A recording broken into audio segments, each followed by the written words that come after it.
Alright, good morning. Selamat pagi. Shalom, everybody. Alright, Father, we thank you for this morning. Rise and shine that everyone are getting ready to really receive something we can learn together. A very important topic. Dan Tuhan, saya percaya Kau akan menyertai kami Tuhan sepanjang pagi ini, mengajar kami dengan roh-Mu Tuhan. And I believe that all of us will receive something very important to help us. Dan juga boleh kami tolong orang dan kawan-kawan yang lain dan juga ahli keluarga kami Tuhan. Jadi kami siap, Roh Kudus, Engkaulah yang pakai Vincent untuk mengajar setiap perkara yang sangat penting dari hati-Mu Tuhan. Kami ucap syukur sebab setiap jemaat, setiap anak-anakmu yang log in pagi ini, every one of them, everywhere, wherever they are, they log in today, checking in on our SMB, and I believe they are hungry to learn something. So bless us all this morning. In Jesus' name we pray. Amen. All right, first of all, this topic is called MCO, Mental Care Order. All right, so it's intentional, make it MCO because it's related to MCO. Or lockdown. In some countries, they call it lockdown. All right. So a lot of us, in fact, for us, locking down with your family is a different story. Locking down with your friends in a house is a different thing. Locking down, living alone, terutamanya, it's like something like solitary confinement, right? For some people who live alone, and especially kalau you are extrovert, how are you going to have like MCO, not going out, not fellowshipping kind of a thing? So of course, it is not a norm for us to lock down in the MCO. And then, so when the whole MCO happens, naturally we'll react to abnormality. Okay, kita react kepada sesuatu yang tidak biasa, abnormality. Especially the whole idea on social distancing, because we are social being, but ended up we have to have social distance. We are meant to relate. Kita sepatutnya connect, we meant to touch, we meant to hug, but all of a sudden, there's a saying that goes around, it says, if you love your friends and family, stay away from them. Can you imagine that? If in this whole period of the pandemic, if you truly love your friends and family, you are supposed to stay away from them. Jauhi daripada family, kawan kamu, kalau kamu mengasihi mereka, So, and we not used to talking through machines. Jadi kalau mau berjumpa dalam live group also very challenge, not used to attending class online, not used to work from home. You work from home, is it your home is an office or home is a rest place? So, and you become very stressed without us realizing all these changes that are so abnormal contribute stress to us. It's almost like our brain has to reprogram what we have been learning, lived, our DNA ever since we were born. All of a sudden, this whole thing changed, and some people, in fact, I read some articles that some people stopped doing what they used to like doing because they're just so abnormal in the whole situation, And in fact, there's a study in Wuhan recently. It was found that 54% of people had significant stress, about 17% had symptoms of clinical depression because of this whole pandemic, which is quite serious in a sense, So we need to adopt to new norm, affects us mentally, and by the way, if you don't know, our mental affected, our emotions affected, our physical also affected. And then after a few months, we get used to the new norm. Now all of a sudden, we have to go back to normal life again. It's almost like we have to we have withdrawal syndrome, right? We have to live a different norm, which is a new norm where social distance becomes like a new norm. So slowly we are restoring, but we must not underestimate the effect of this whole pandemic and the MCO mentally, shaping our values. I realize that many people's values are being shaped by this, and the danger is our values being shaped negatively, which is bad, of course, positively, which is good. And we have to get used to this new lifestyle, but then our body have to now go back change again, but we resist to change, Example, some people don't want to go to attend church service anymore because they used to attend online church service, right? Now that is a bad thing, negative effect. All right, so the effect of losing job, your financial problem, your worry about your future, your fear of being infected. There are many divorce cases happening because of the whole lockdown. Taking care of children so stressful. The whole family dynamic, relationship change. How do you restore and renew all these things? Even relationship with your cell members change. And so let's not think that we don't need all this session MCO. I'm cool, I'm fine. Now that is too proud to say that. Sometimes we are called immersion. We are so inside, we can't see there's an issue that we need to deal with. So we need people who are experts to help us. So is there anything? I want to show you one article very quickly. All right, just one slide here. I want to show it to you. If you notice that it says here, investigators found young people were as much 3 times more likely to develop depression in the future due to social isolation, with the impact of loneliness on mental health lasting up to 9 years. That is quite serious, by the way. That means if you think yourself young, you are 3 times more likely to develop depression due to social isolation, which is the social distancing. Children and adolescents are probably more likely to experience high rates of depression and probably anxiety during and after enforced isolation. And so don't think that we are safe, we are cool, I have no problems, but hey, it applies to many of us, and especially young people, okay? So today's speakers, we are so happy to have a friend. Now, by the way, kalau kamu prefer BM, minta maaf tu, kamu boleh tonton lagi ini recording nanti di YouTube.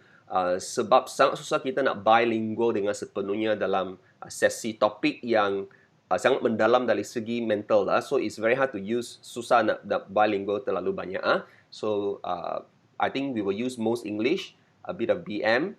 Tapi kalau boleh lepas ini, mintalah orang translate, terjemahkan untuk kamu. Okay, so now Vincent, of course, and his wife Jenny has been friends for I know Jenny first, then after that, of course, know the whole entire family. Ryan and Raina, the boy and the girl, they have, and friends now become part of SIBLife family. We are so happy, you know, and both of them has been tremendous blessing to us. You guys from SIBLife, you know how they have been blessing with so many of their experiences, pengalaman, and their expertise, and yeah, a lot. I don't know how to count that, you know. Very humble people, God-fearing, and in fact, Vincent is a professional counselor, but more importantly, a professional counselor that is God-fearing. Alright, takut akan Tuhan and love his family. Hashtag Win Liao. You know, so, and when we have people like that, not, you know, sometimes you have professional counselor or they are professionals, very skillful, but somehow don't fear God. That's very dangerous because they will tell you many things that is of the world, dari dunia, cara-cara keduniawian. But Vincent and Jenny will always share with you prinsip dari Bible, and that is hashtag Win Liao. Alright. So, and more importantly, I think the most important ingredient which I love most is they love Bonians. Alright?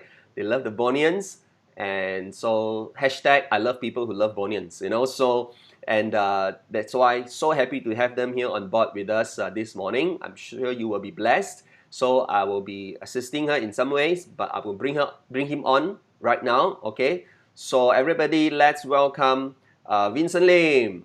All right, give a round of applause to Vincent Lim. All right, and of course Jenny and Ryan and Raina, they are watching at home, you know. So, okay, so good to have you, Vincent. You can start talking, Vincent. Okay. All right. Shalom. Good morning. Puji Tuhan. Selamat pagi semua. First of all, puji Tuhan, I am really thank God that I can be here. Thank you, Pastor Dan. Thank you so much for the invite. You know, and also the great, wonderful topic that the Holy Spirit birthed in His heart. I fell in love with the topic. It is something that I feel is relevant today to all of us, and I am excited to be able to share with all of you. Okay. So hello, pastor, and rakan-rakan, brothers and sisters in Christ. and everybody else, who's here. Okay. Mental health, mental care order. Okay, MCO, like Pastor Dan said. Next slide, please. So the next slide actually basically shows that this is my family. All right. My wife Jenny. We've been married for 25 years now, and it's a continuous journey. She's very supportive of the work that I do. I appreciate her a lot. She's also a mother, a career woman, and also I have two wonderful children. I'm blessed with two wonderful children. Ryan, who is 13 years old this year, and also Raina, who's 12 years old. So they are, I mean, due to the MCO period, they are having their homeschooling. Okay, school for them is now online. Okay, they use Zoom. So we get to connect with each other a lot. We bump into each other within the confine of the room. Okay. Showing you this picture, and I would like to actually basically invite all of you, all right, to have a look at this picture for a moment. Okay, take a few seconds just to look at this picture and begin to notice inside of you what kind of feelings or emotions that is arising within you when you look at this picture. All right. Feel free to type your comments, your feedback into the comment section. Okay. When you look at this picture, bila saudara-saudari tengok gambar ini, okay, apa perasaan saudara-saudari? Okay, apa emosi saudara-saudari? Tolong typekan dalam ruangan komen. Said, I see peaceful, yeah, peaceful, tenang, right, yeah, nice, panas, okay, peaceful breeze, calming, I see you, yeah, tenang, lega, so peaceful, excited, relaxing, that's right, relief, you miss the beach, okay, some of you miss the beach, right, coconut house, all right. Okay. You hear the sound of waves, right? And it's very relaxing and calming. You love the sun, the sun against your face, right? You dream of blue water. You long to be there. You miss the diving scene, etc., etc. It's a leisurely place for some of you. So basically, right? This is something that I think in the period of MCO. For most of us has been what is the intention of this sharing, that Pastor Dan has in mind for all of us. I really appreciate Pastor Dan because how he comes up with topics and how the Holy Spirit leads him and guides him in terms of the relevance of the topic, and he can sense what we all need, isn't it? So the key objective for sharing today, right, is that when we care for our mental health, our mind, right, is in order. And when I say order, what does order mean? Order means there's a sense of peace, there's a sense of structure, and then there's a sense of calmness. Okay? Just like how you described the earlier picture.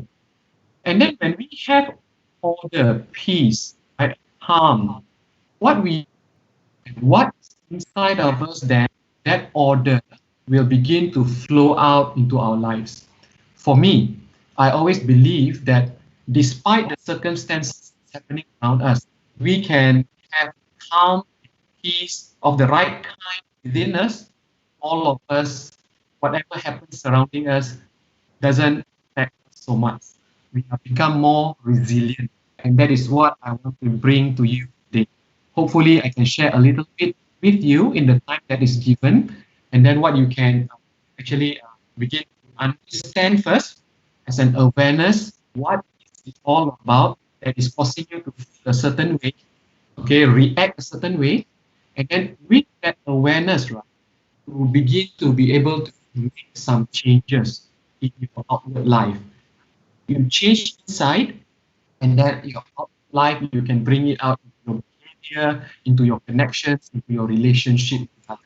In the next slide, you will see a picture that is this picture actually shows a storm basically. Okay, and like so many of life situation that's not so positive, the, it can certain times, certain events like a COVID-19 pandemic, it can hit us like a storm.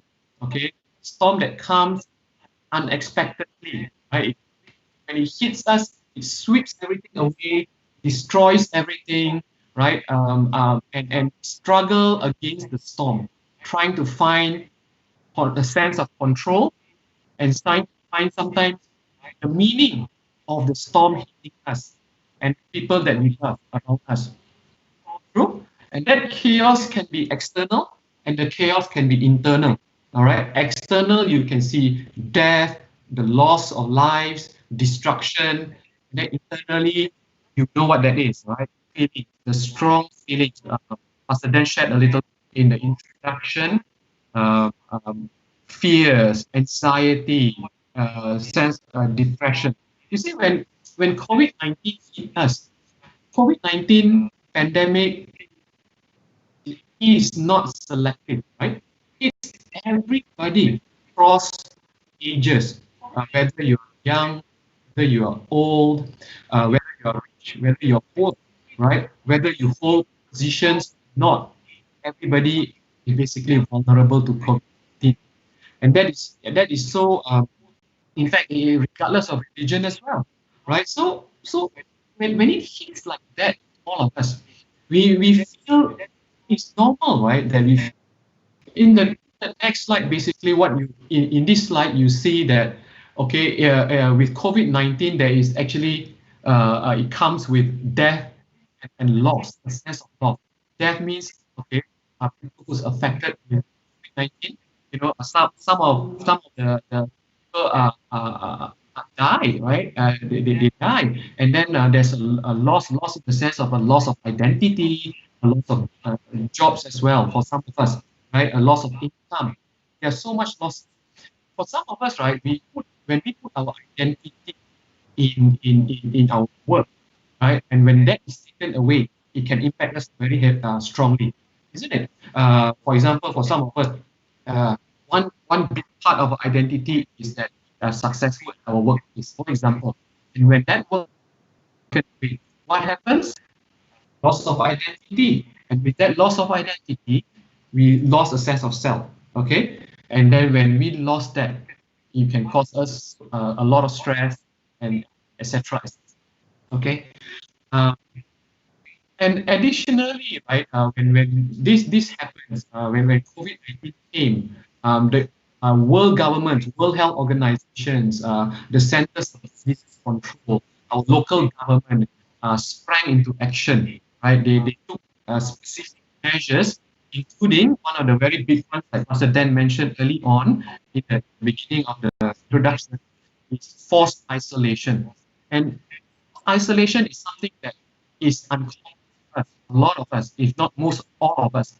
Forced isolation is something that if I may say so, we don't like. It's not something that is usual for us, because as human beings, community. You know, there's a famous saying that says, "No man is an island." Oh, okay. The line. So as human beings, okay, as human beings, we are built to connect. Okay, we are built to build relationship with others. We are built to be to exist within a community. There is a famous line that says, "No man is an island," and there's a truth in that, right? No man is an island. We live by connecting, by supporting one another. That's how we are. So when the idea of forced isolation that Pastor Dan talked about early on in the introduction, it can cause a lot of stress and difficulties for all of us, not most of us. The Centers of Diseases Control, okay, in the US, says that with forced isolation, it will lead to a sense of loneliness, stress, and anxiety. And of course, also with forced isolation, it means that we have to work from home. most of us, we have to work from home. And having to work from home is that we have to struggle to balance between uh, that working from home and family life. Okay, family life. And these two worlds begin to come together, and potentially, if we are not careful, working from home, family life can collide. Okay, and when it collides, something happens. Okay, if we are not careful, if we are not clear about our boundaries, later I will share with you a little bit more. If these boundaries are not clear, what happens is it gets mixed up, and it can become explosive. According to the World Health Organization, right? According to the World Health Organization, they published a report in the World Economic Forum, okay, together with the United Nations, okay, during MCO. It started on March the 18th, and now it's just over 3 months already. This forced isolation can lead. Studies have shown that it can lead to psychological distress. Okay, according to the World Health Organization. Right? Um, Also, with this forced isolation, bear in mind that for most of us or some of us, it can lead to a sense of monotony, mundane. If we are not mindful about it, if you're not careful, it becomes mundane. Okay, and when it becomes mundane, we cope with it by numbing our feelings. We have so much feelings that is inside, right? Coming from a sense of uncertainty, the fear, okay, the anxiety, the anxiety, and some of us, we can feel depressed. And then, as a result, how do we cope? So let's move on to the next slide, please, Pastor. In the next slide, what you see is basically a diagram. Okay, this diagram provides you with an overview. Okay, I hope you can see in the picture next to me. Basically, in this pandemic, in this COVID-19 pandemic, what happens to all of us, if not most of us, okay, in terms of first encountering that. So if you can see, starting at the core of this diagram is that when we first were exposed to it, right? Most of us, what will happen is that like I like to say, within us, okay, there is a mechanism that is built in us to survive against any threat. So when this mechanism is activated or triggered by the threat of COVID-19 in the form of a pandemic, nations are being affected, right? Continents are being affected. No one is spared. What happens is that our survival mechanism is activated. And when that happens, you can see that we begin to have develop certain fear within us, okay? Develop certain fear, the fear of, for example, the uncertainty, the fear of, there is no vaccination for this, be glued, right? For some of us, glued to the TV, glued to the news. We are constantly being anxious to find some form of control, okay, by grasping anything that comes away, any information that we can find, right? Reading on Facebook, online, social media, and the news. So the more we read about it, the more it feeds into our fear. Often, right? The more it fits into our anxiety, and then what do you call that?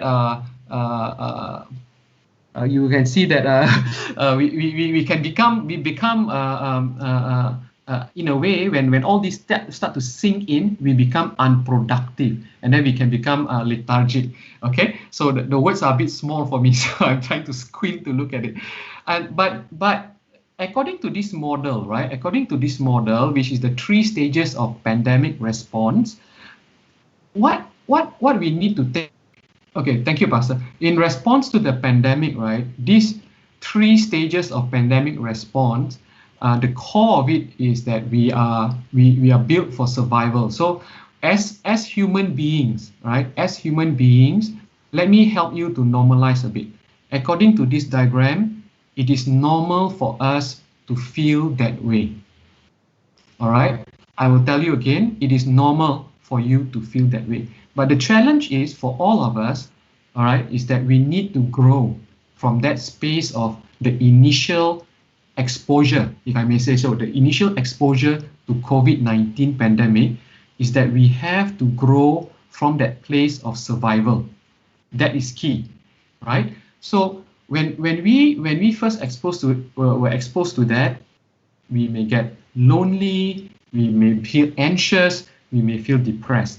Okay, all right, all these feelings coming up in us, because I myself felt fear as well, because I told my children, don't go out, and even as I was talking with Jenny also, stay home, everything stay home, and I minimize my going out to buy groceries as well. Okay, but my point is this. All of us will feel that way. Okay, it's normal for us. Okay. The thing is, we must not remain stuck in that position. All right, as you can see in the diagram, we need to grow. And that place of grow is growing from survival mode onto acceptance mode, and then eventually onto the growth mode. That's right.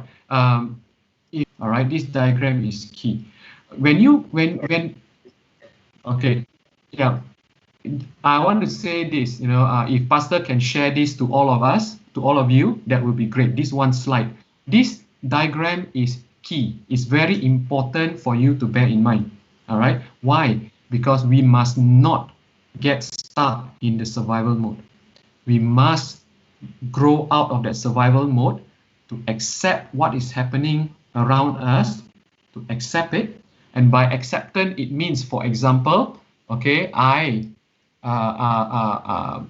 am savoring the little things. I'm appreciating the little things. I'm grateful for what I have. Okay, I'm trying to make a new routine. It's talking about coping. It's talking about having some form of digging in deep within us and finding that resource, that well within us to fight, to be resilient, and to grow. All right. You say that, okay, this is potentially the new norm.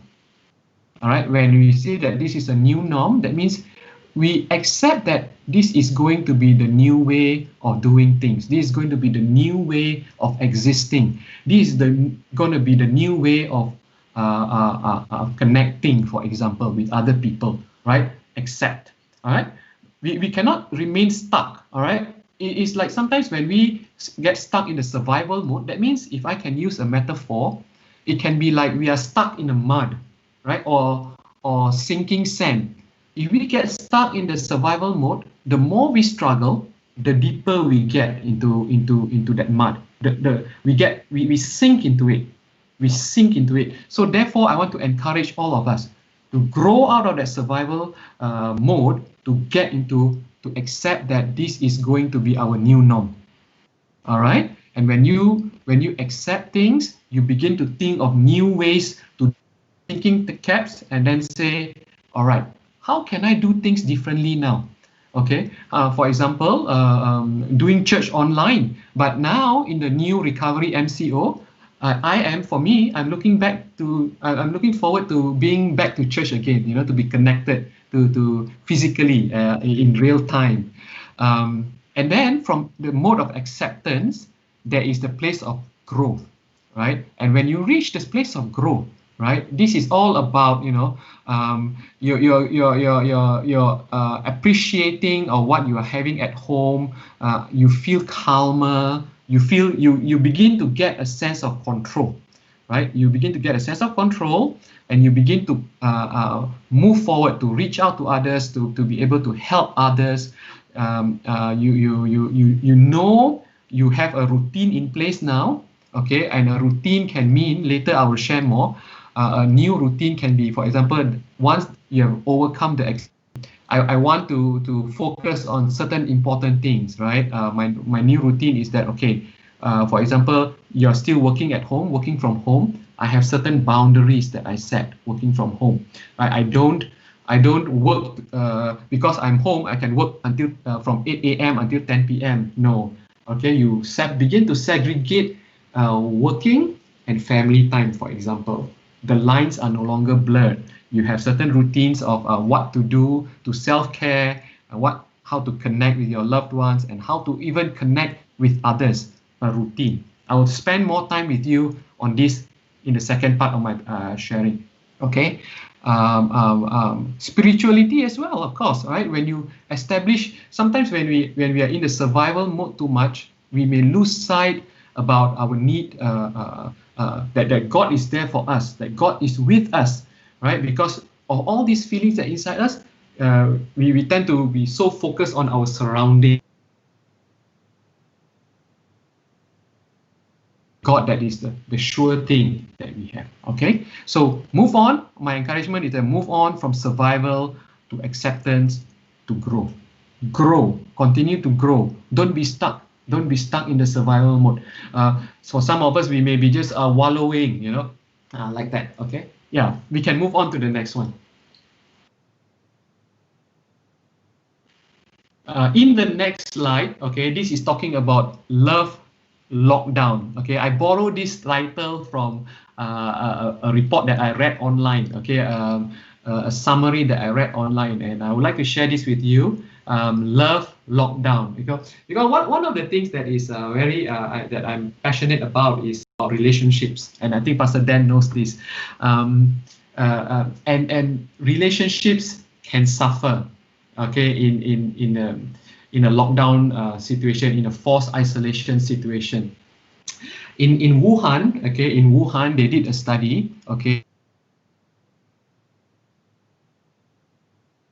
local, like Pastor Dan mentioned earlier about, yeah. Oh, okay.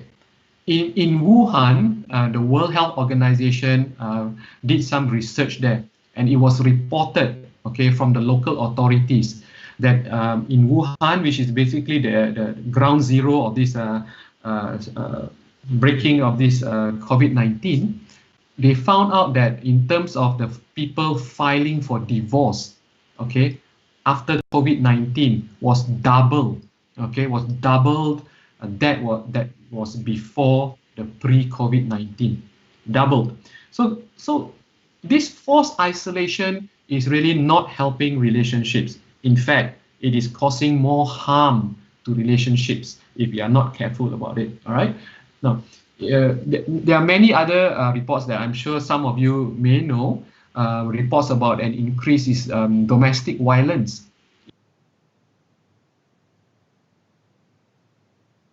An increase in domestic violence. So love in lockdown, okay, love in lockdown is something that we need to be aware of, something that we need to be consciously be working at it, and be consciously be investing in it. Okay, we must not take it for granted. So this is something that is important. In the next slide,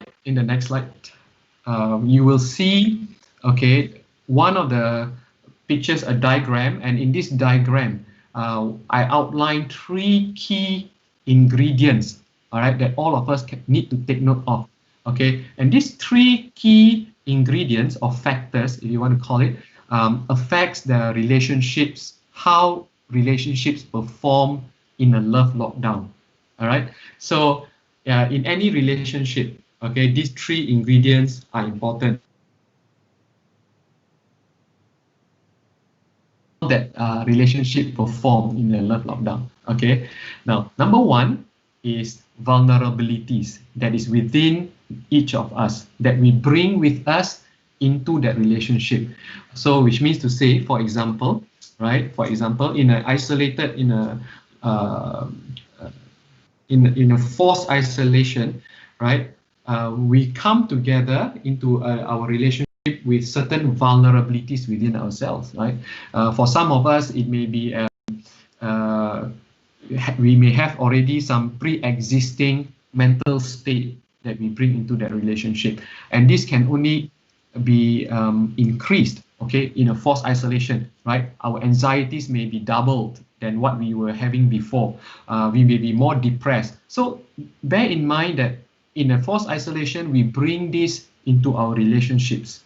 Okay, for some of us, we may be entering into that with a certain okay, for some of us, right, we may bring with us certain crises that we have into the relationship during a forced isolation. And this means basically, for example, I shared very briefly about our sense of identity.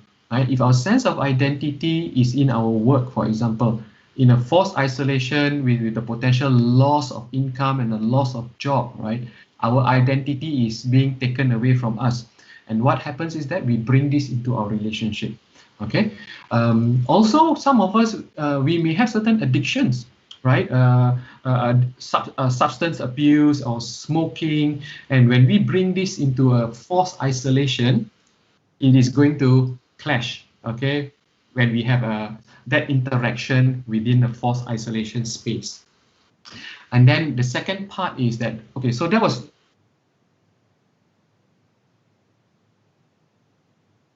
no, in a pandemic situation. Yes. All right. In the second part, okay, when we are in a stressor, in a lockdown mode, right? When we are in a lockdown mode, there are, of course, many stresses that we'll face. Okay, such stresses are can be coming from various sources. For example, we have to handle work at home, and as well, for me, I have to be involved. For example, with my children. Okay, they are home, so I have to say that, okay, I try my best to also interact with them or work with them. And then for some parent, right, their studies, right, yeah, some parents, because of this online study at home, we also have to manage that, right? And also together at home, one of the key stress potentially are bound for sparks to fly, and when we are there is no lockdown, we are able to be we have to be able to have our own space, right? But when we in the lockdown mode, we tend to bump into each other a lot, and if you're not careful, sparks will fly. There's so many stresses in a lockdown: financial stress, the loss of income. And I saw, on I've been attending online services SIBLife, for many weeks now. Some of you testify as well, right? Some of you are students and stuff, how it's affecting you in different form of stresses. The stress of, for example, not being able to find your internship, right? The stress of not being able to attend classes. And I read in East Malaysia recently, there was a person, right, in this lockdown mode, the stress of not being able within that home compound or area, not even able to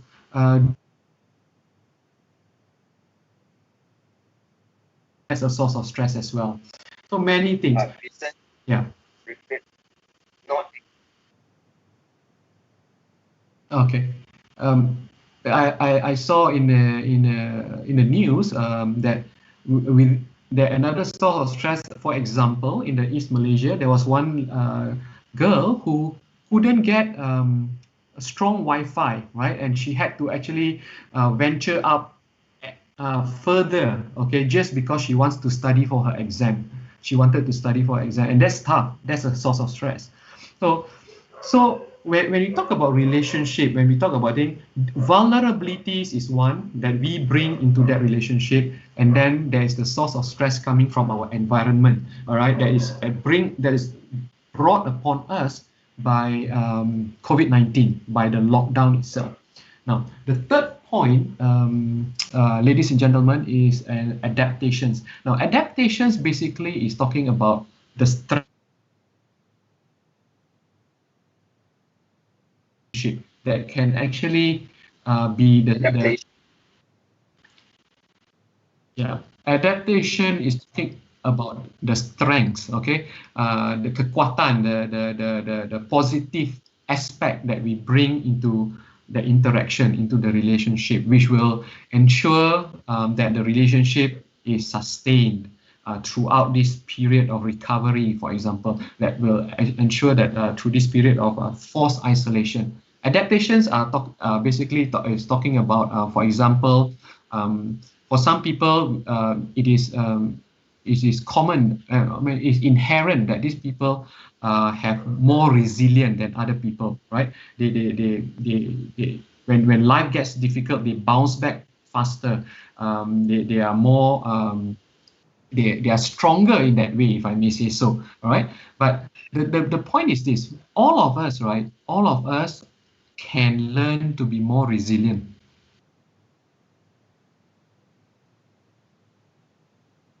That's powerful, right? That's right. All of us can learn to be more resilient.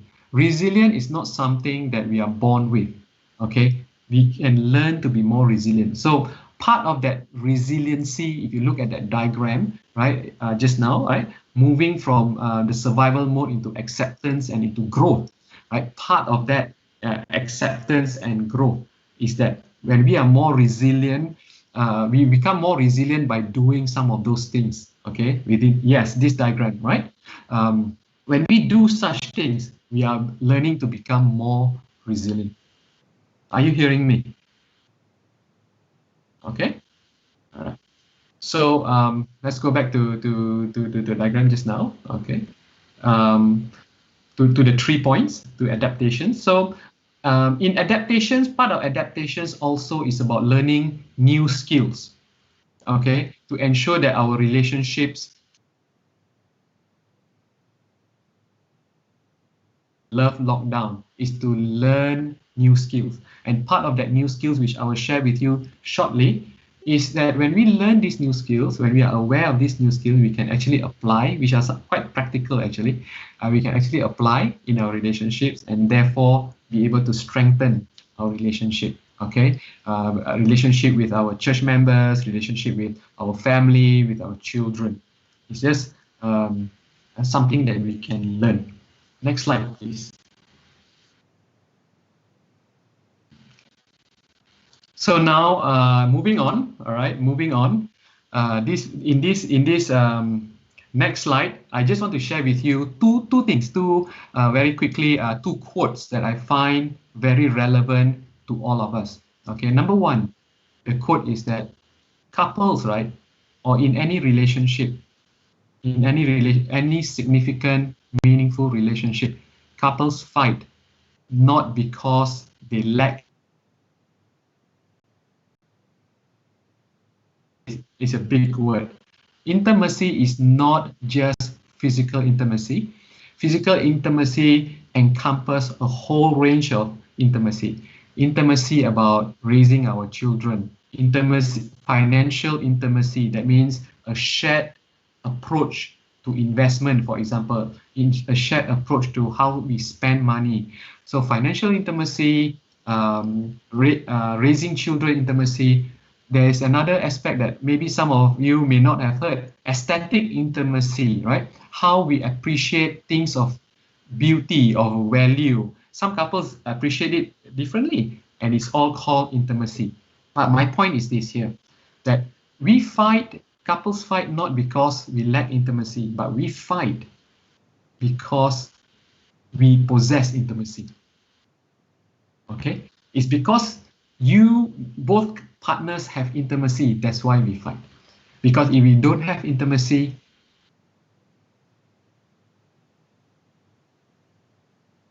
we don't care. And therefore, there's no fight. Okay?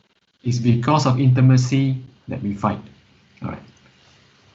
In the next slide is another quote that I would like to share with you. And I think this point is quite important as well. But I have to break it down for you because it's quite worthy. All right, allow me some time to break it down for you. Okay, listen to this, friends. Listen to this. We fight with people we love because they are the ones who are really threatening us.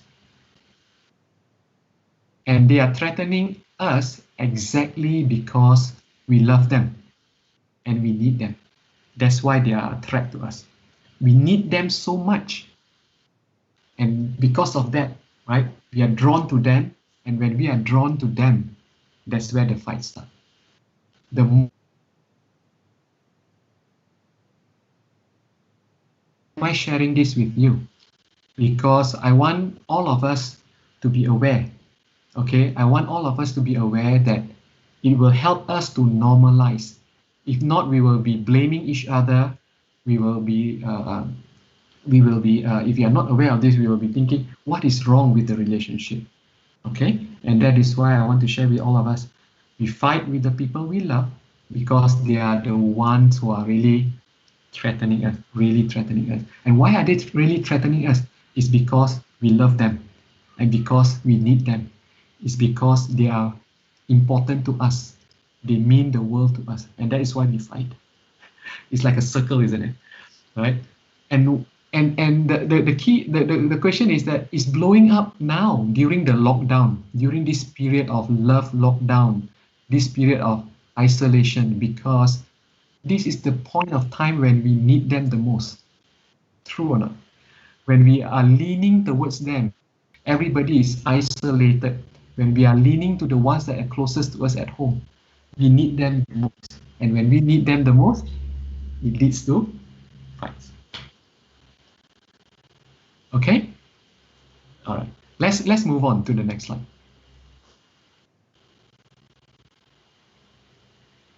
This next slide will be the transition point for me to go on to the next part of the presentation. Okay.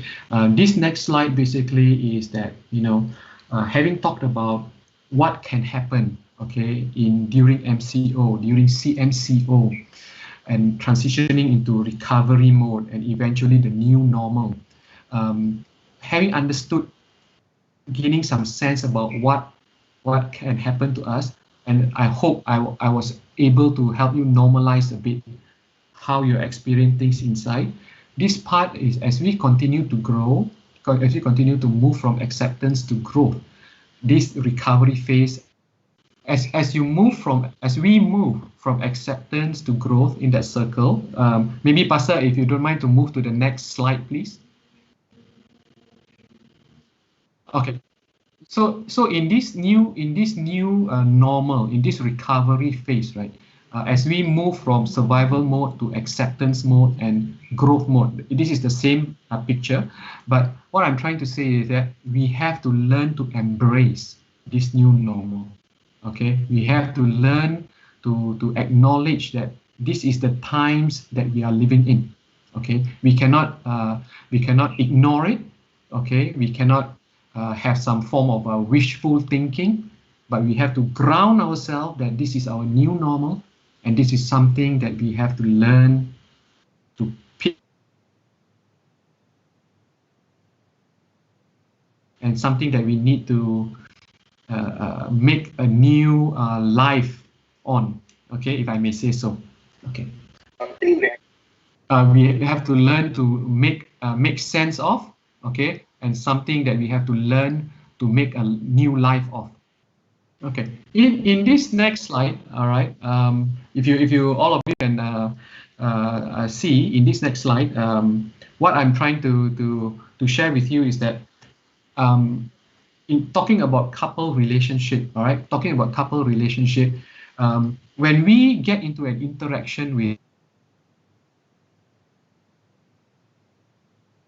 one of the tips that as a therapist and a counselor for marriage and couples, which is something that I do specialize in actually, and I do enjoy working with couples, is this, that we need to break down that interaction into two key parts, right? One is the process part of it, and one is the content part of it. Okay, what am I talking about? What is Vincent talking about here? Now, let's say, for example, there is an argument about finances. Okay, how should we invest our money? Should we buy this house or not? Should we spend instead the money on our children's education? Let's say the argument is about that, right? Or maybe let's talk about lockdown, right? How should we spend our time? Who should take care of the children? Who should be focusing on work? Who should be going out to buy groceries? Okay, the argument is about that, let's say. Now, when we really break down that argument, there are two key aspects of it. The content part is basically application is something that we are talking about. So that is the content. But the process part, okay, sure. So let's say the argument is about time, right? How do we allocate time between both partners, right? For example, I and Jenny and I. How do we spread the time between? How do we take care of the children or teaching them things? So that can be an argument, right? In this lockdown, everybody is busy and wanting to work as well. So that part is the content, kandungan, isi kandungan. That argument, okay, isi kandungan of that argument. The other part of it, right, which is actually more important, right, which is crucial, is called the process. Now, most of us tend to neglect this part, the process part, and then we straight away jump in and focus on the content, bam, bam, bam, bam, bam, bam, bam, bam, and eventually the whole thing explodes, okay, because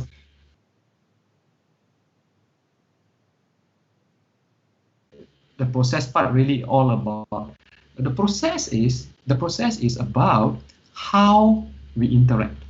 Okay, that is the process. How, right? So when we get into an argument, it is very easy for us to allow that emotions to take over, right? When that emotions take over, right?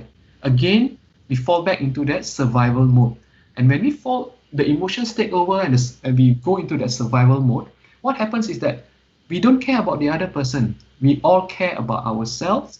We only care about protecting ourselves and what is important to us, isn't it? So in that mode, imagine the other person also doing the same. What can be achieved?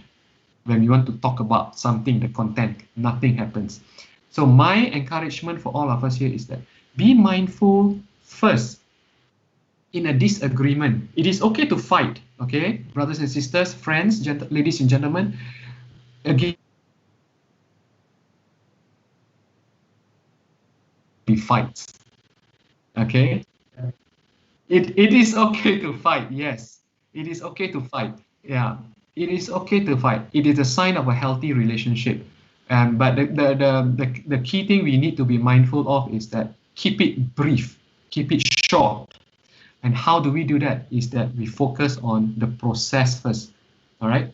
Process means is this: when we actually interact with one another, the process is all about how we communicate. For example, do we allow the other person to speak and we try to understand the other person's point of view? That is called speaker-listener technique. Do we show empathy to the other person and try to understand where is that person coming from? What is so important for the other person? It's a process, right? The other process is, for example, in a heated argument with anybody, not just within couple, in a heated argument, we must be able to find that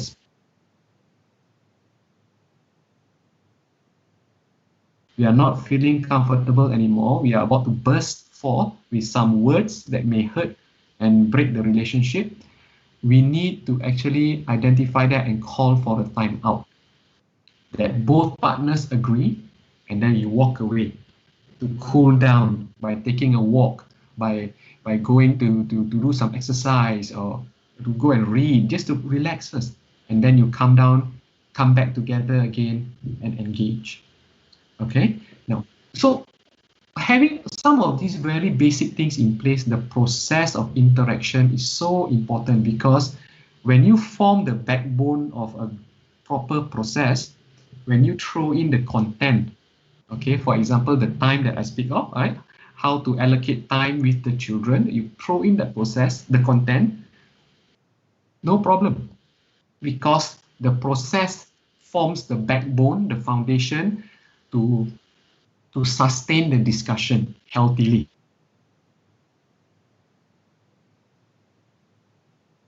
Remember, again, I come back to my point. process and content. Okay, put aside the content first. In any disagreement, focus on the process, getting the process right. Okay, agreeing that when each other speak, the other partner listens, and then vice versa, taking turns. And then another point can be call for a timeout if you feel that is escalating. Call for a timeout. It is okay. Agree on this, that when one person call for a timeout, go for a timeout, and then come together when both are calmer and talk again. Then the content can be resolved. It's not easy. Okay, when I say that, okay, you do this, and then the content can be resolved. I know it's not easy. I've been married for 25 years. Okay, and Jenny and I, we still have our arguments and sometimes fights. That is real. Okay, but I'm thankful. I'm grateful that our fights are getting. Let it go, and sometimes to pick it up again later. Okay.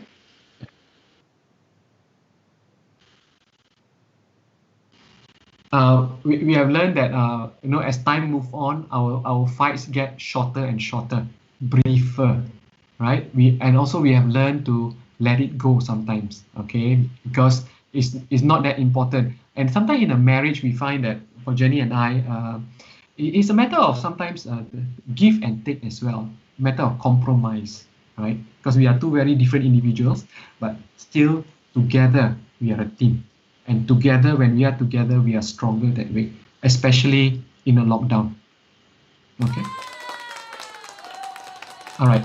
In the next slide, let's move on to the next slide. I'm mindful of the time, Pastor. Okay. Yeah. Thank you, Pastor. The time is catching up. I think I picked this up, and I wish to share it with you is because of this.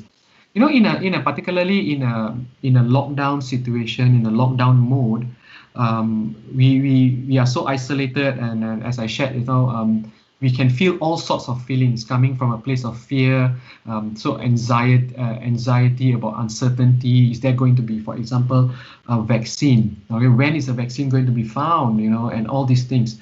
But this is a practical tip. I want to encourage all of us. Number one, to share with someone one feeling a day. Simple, right? That feeling can be positive. That feeling can be negative. It is okay. But what is important is that you get in touch with whatever you are feeling inside, and then you share it with someone. For example, okay, you can call up someone and then say, hey, actually, I'm feeling excited today. I'm feeling happy today because I'm looking forward to. Sometimes, maybe just before you sleep, I'm feeling a bit lonely today, and I'm feeling alone, and I'm just hoping that I can talk to you. Share that feeling with someone. Simple. One feeling a day to one person. It's important that you get in touch with that feeling and don't ignore it. Talk to someone about it. Number one. And number two, my friends, I want to encourage you, all of us, to ask one person one day how they are feeling. Okay, so that means if you have someone that's within the house, or for me, I can ask my wife, or I can ask my children, or give a call to someone, right? You ask someone how are they feeling. Extend that to someone, not just you. Extend that to someone. Maybe it can be the same someone that you are sharing that feeling about, right? You share that feeling about, okay, I'm feeling happy today. How about you? How are you feeling? Okay. So the thing is this, in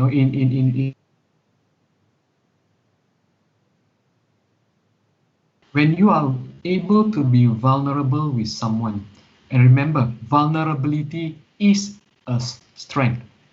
Vulnerability is a strength. When you are able to be vulnerable with someone, that someone will return that vulnerability in kind.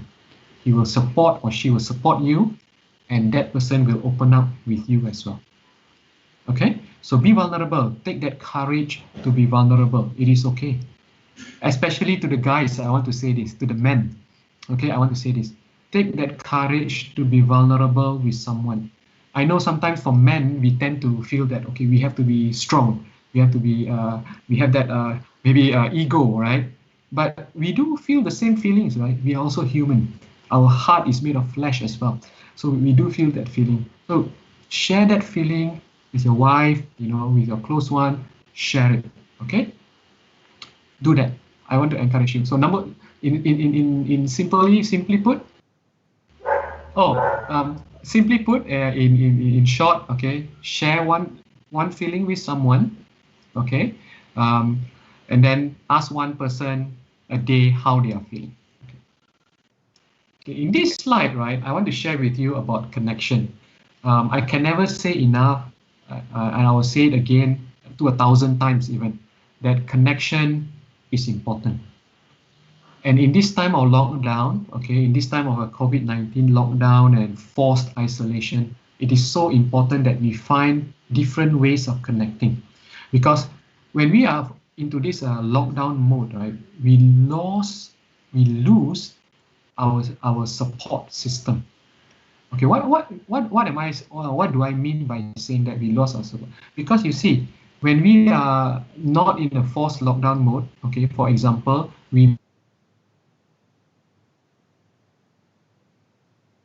and so that we can do other things.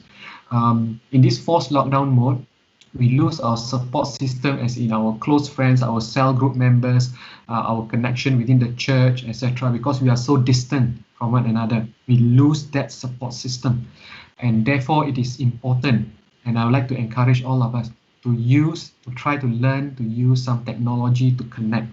Okay, whether it be connecting through the phone, the traditional way, or the new way of connecting. I'm learning from Pastor Dan how to use Skype, and then now he can connect me to YouTube. To all of you, connecting through social media. So it is very important to maintain that connection. Okay, to maintain that support system, because you see, sometimes when we are in a lockdown mode, we begin to rely on only one support system, and that is our close one, potentially our wife or a. Sometimes our support system also have their own struggle. They also have stress. They also have some emotional turmoil inside. So you have to actually expand that to extend it to your other social support as well. So keep that connection, and I hope that you are able to do this. And when your support system is bigger, in psychotherapy, in counseling, is called your scaffolding. The thing that holds you up when life is difficult. Okay, don't lose that connection. Continue to connect. Continue to build relationships. Invest in relationships. Okay, yeah, that's keep on reminding myself as well, and the people that I talk to, is the self-care. So in this new normal, okay, when we enter into a new normal, bear in mind that self-care has to include potentially, reorganizing your routine. Okay, how you do things, the boundaries that you set. Okay, this is the new normal that you have to figure out. Okay, thinking about setting new boundaries. Okay, be mindful about that. Okay, be clear about your boundaries between, for example, the work that you do and the family life. Okay, because this can get very blurred when you start working at home. And also self-care includes making sure that you still continue to eat, right? You still continue to eat on the regular times, and don't neglect that, because sometimes because we are in the comfort of our own home, compared to the company, there is a proper meal break time, but at home you can, because of work. It's very important for us to remember that taking breaks, right? Taking break for yourself, taking breaks for the family. But another thing that I want to emphasize here, I'll just share with you that it's important that in a lockdown, right? Sometimes life can become monotonous. Okay, it becomes same, right? And none of us, I think, most of you, some of you are musicians, right? Music has this up and down, and rhythm and stuff like that. But when it's like, it can become quite dull. So find inject and think about things that are exciting to do, different things that you can do as a family and together as a family. Think about such things, because when you have some excitement, especially in this RMCO period, you can begin to go out. We can go out, right? With some guidelines and rules that we have to observe, of course. But since we can go outside, we can begin to go outside, things are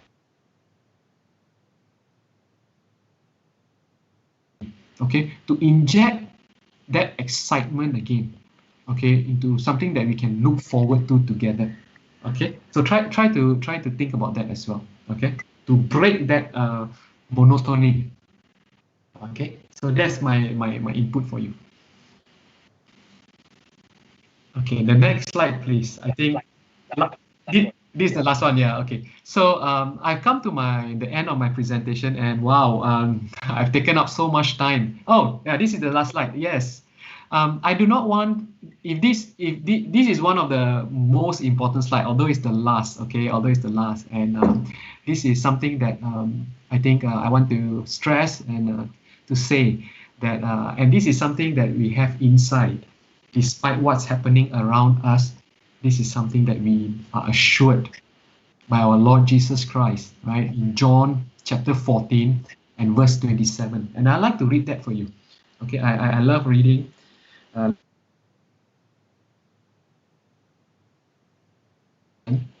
Reading from the New King James Version. Jesus says this. Jesus says this. And Jesus is saying that peace I leave with you. My peace I give to you. Not as the world give. Remember, his peace is not as the world give, that he gives to us. And he assures us, he reminds us, let not your heart be troubled, my friends. Let not your heart be troubled, brothers and sisters, and neither let it be afraid. Okay, so I hope to that I want to leave this with you, okay, as a reminder, okay, to all of us. Okay. Okay, I think I've spoken so much. Thank you so much for listening and for your time listening. I would like to leave this to Pastor Daniel to take over and see how we want to manage the Q&A. We want to address whatever question that you have the best that we can. All right, and sorry for the lag it's because the whole issue is the lag is actually coming from the Skype side. So, and that's why. But I hope you get the most the meat dugging of what Vincent shared. You know, only certain parts maybe you didn't really hear because of the lag. And also, more importantly, is the main thing, the main gist of it. How do you manage your mental health in this whole transitioning? You know, like the diagram of survival, acceptance right up to growth is very critical. All right, so and especially when when we just enter MCO, we have to adapt to the whole new change. Now we are transitioning out into a new norm, so this whole thing actually will affect us. All right, so that therefore it would be great if we start practicing some of those things that Vincent has shared.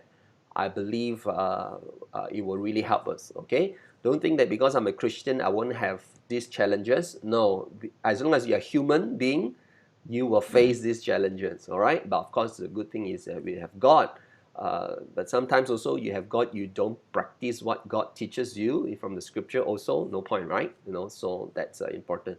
Now, what are the questions you have? Please throw it out for us. And all right, so let me just share, encourage you, Vincent. Some Johannes said, really great sharing, help us to refocus, something we often neglect. All right, and then any more questions you have?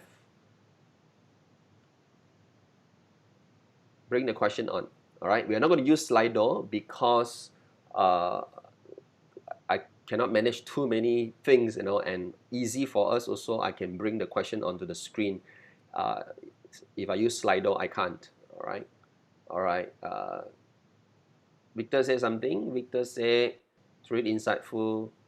Mental problem caused by trauma and external factor, but can someone be born with mental problem or hereditary? It's a good question. All right, Vincent, over to you. This question. Okay. Okay. Thank you very much for Victor for the question. Okay, let me say this. Okay, yes, the answer is yes. Somewhat a mental health condition can be inherited, especially let's say for example, if during pregnancy, right? During pregnancy, the child is in the womb, and the mother went through certain events in her life, or certain distress in her life. That distress, okay, that sense of being depressed, for example, or having anxiety, it can be passed down to the child. It has been shown, studies have shown that uh,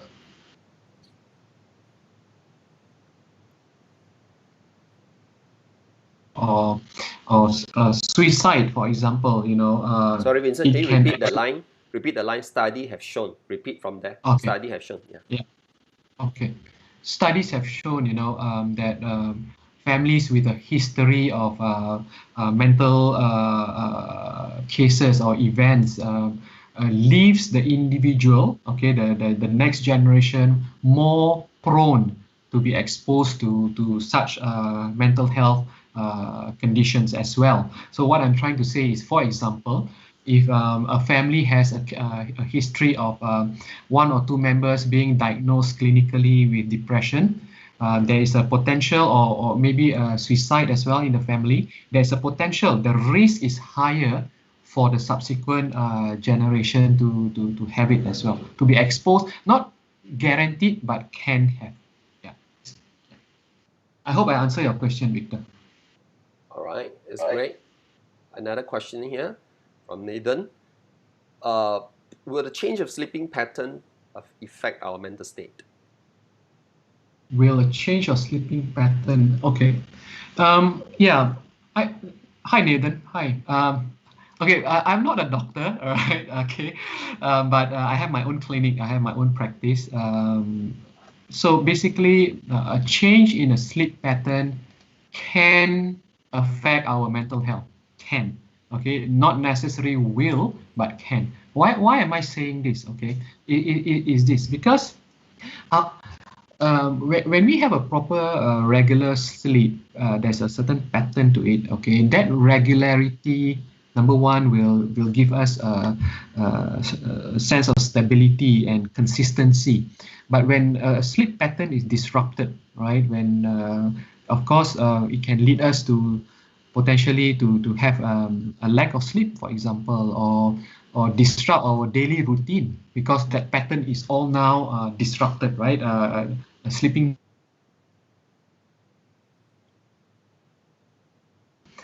it's like a snowball effect, if I may say so.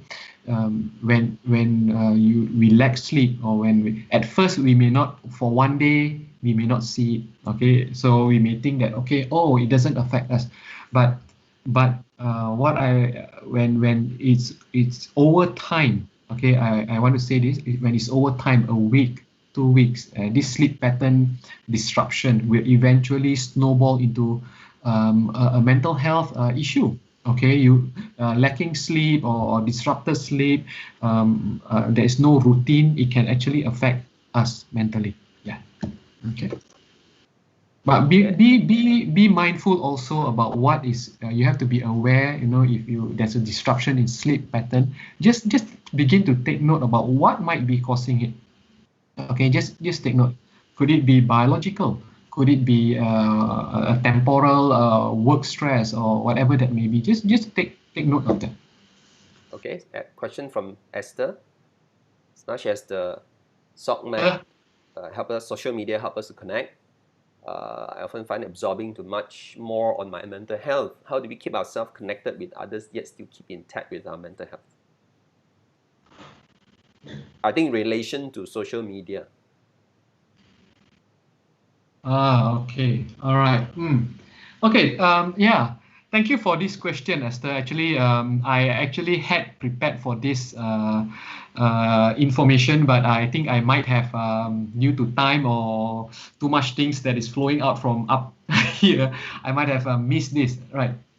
So, um, it yes. So I touched a bit about, when we engage into social media in using it to connect, right? And oftentimes, when we connect through that, we may overuse it, right? We may do too much of it, and you find that actually, like how you put it, affect our mental health. That is true. That is true.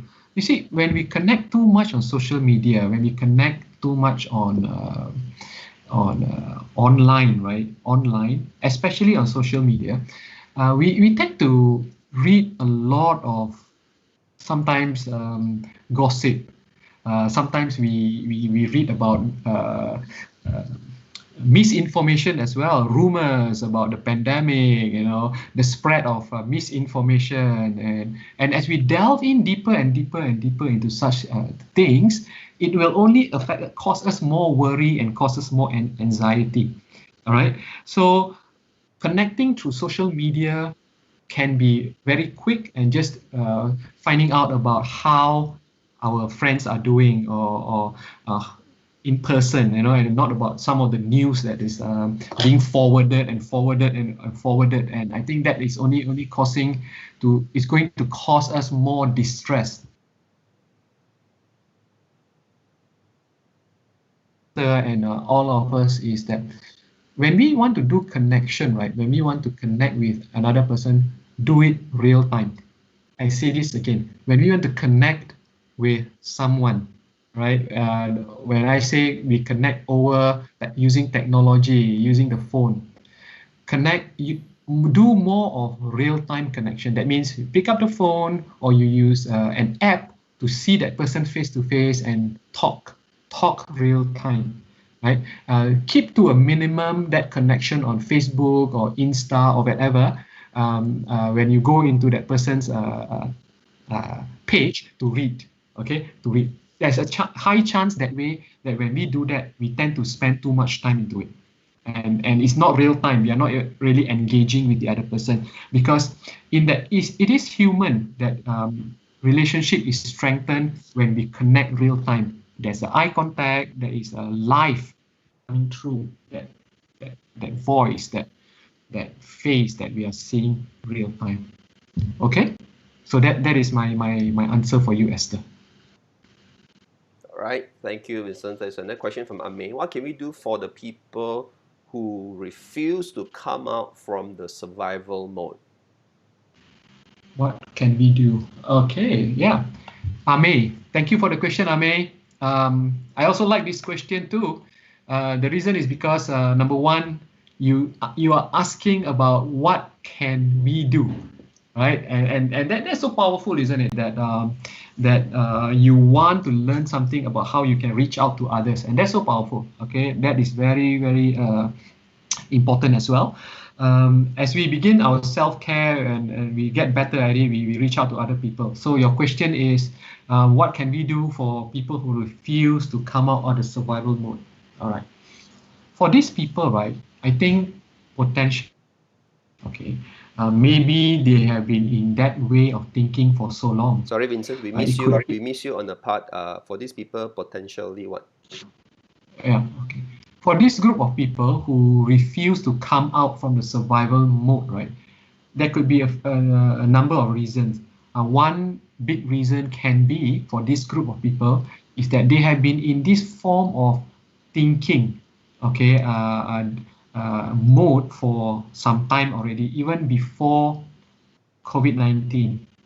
They are built like that. They are more maybe due to various reasons, they are more they are not so resilient, if I may say so. They are more maybe not so positive. Okay, they are more negative in terms of looking at their circumstances for whatever reason. But the point is this: the point is we need to bring to their awareness that they need to grow, they need to come out of it. We need to bring to first their awareness that by being stuck in that survival mode is not going to help. Can you imagine that society is moving on, the world around them is moving on, and if they choose to be stuck in that form of thinking, it's going to be only detrimental. It's only going to be bad. But they need someone to let them know. But before that can happen, build that relationship first with that person.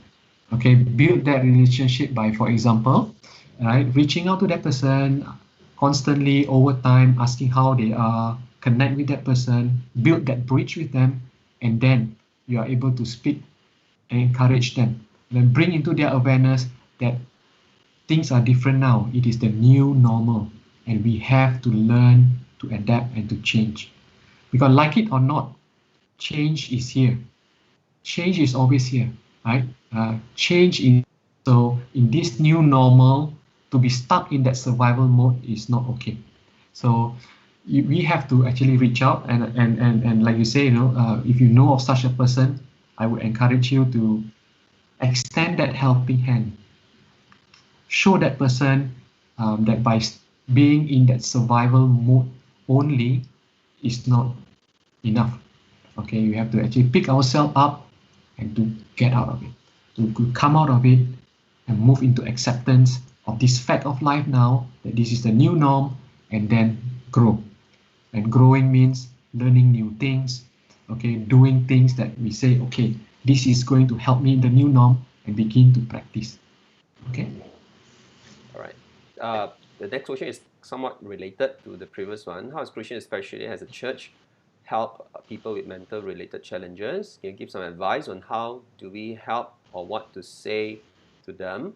Because it's good that churches finally recognizing this. A lot of Christians, even leaders, have low awareness and even stigmatize people with mental related challenges, associating it with lack of prayer or even sin. Let's get back to the question. All right. So how as Christian Specialist Church help people with mental related challenges? Can you give some advices on how do we help them? All right. Yeah. Okay. Yeah. Thank you for this question, Victor. Yeah, this is something that I think I want to start by saying that that's why I truly appreciate Pastor Dan, because Pastor Dan is has always this in mind and is in the forefront of his concern for all of us, that our mental well-being is important. And in my position as serving in the National Association of Christian Counsellors, Malaysia, I'm on a board member. It's something that and it's a nationwide organization. It is something that we public and teaching and talking about the importance of mental health. Okay, we go to churches, all right, we share with churches, and there are many churches, okay, that are very supportive of our cause. There are many churches who are open to our initiatives and will invite us in conduct these courses to raise the awareness of mental health, okay, within churches.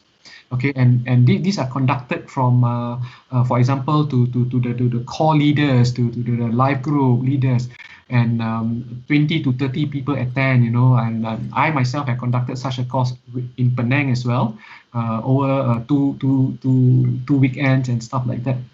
But why am I sharing this with you? Victor, your question is relevant. Your question is real. Okay, and this is actually something that is slowly gaining, not slowly, but I would say that among the churches in Malaysia, that awareness that mental health is needed within the churches. Mental health is a component that we can no longer ignore. That it would be maybe not right to say if that Christians don't have mental health issues. I think Pastor Dan mentioned this just now, that as Christians, we are also exposed to mental health. If you ask me, Vincent, I also experience sometimes being depressed. For example, when I finished I gave up my career and became a student to study my master's in counseling, I lost my identity, and it's real. It's real that mental health is something that we need to focus on in churches, and it is so needed. It is so needed. But I'm very glad to report, to share with you that there are many churches who are open the National Association of Christian Counselors to conduct courses for them. They get speakers, and sometimes even within their congregation, there are psychologists that that speak and share to the congregation. So I think as Christians, as we gain this awareness, okay, for example, for some of you who have listened in today and you have this level of awareness now, okay, just go and begin to read more about it, attend some small courses or talks so that you become more knowledgeable about it and you become more aware about it, that this is so much needed, and then you can actually help one another. So I appreciate SIBLife, I appreciate Pastor Dan, Pastor Wagner, everybody else, that you guys, I think, are among the in the forefront of being aware about this mental health challenge that we face. All right, that's great. And another one from Nathan. I know someone who intentionally doesn't want to stay connected. How do we reach them? Okay. All right. Yeah, thanks, Nathan. Okay, this is real. I know there are some people who just don't want to stay connected, and that's tough, isn't it? This is real. I don't have a quick fix or a quick answer to this. But I think it's always the first step for us to get connected or to try to reach out to them is that we see how we are able to build bridges with these people, and oftentimes okay. So Nathan, I think what I'm trying to say here is that when the answer doesn't come easy. Okay, but I like this question also because this is real, and what we can actually do is that I think first we have to identify, I think, a certain need in that person, and when we are able to meet that need, that can come in the form of maybe person maybe without food or without financial assistance or showing care for this person, and when we are able to this person, and that connection is first made, right, meeting that need, and it opens up whole areas for communication, for relationship building. Of course, there are some people who are adamantly don't want to connect. I think that one is harder, and we have to actually sometimes also in the we have to actually allow them the space, and keep a distance as well. If not, it may be detrimental to us as well. I mean, if we continue to push in and that person doesn't want to connect. So it is something to. But I think for most of the human beings, I think if we are stuck or we are in a situation for too long and it gets uncomfortable and distressing, we would reach out for help. If you Okay. have more question, you can send in future. You can email me, Daniel at SIBLife, daniel.siblife@gmail.com.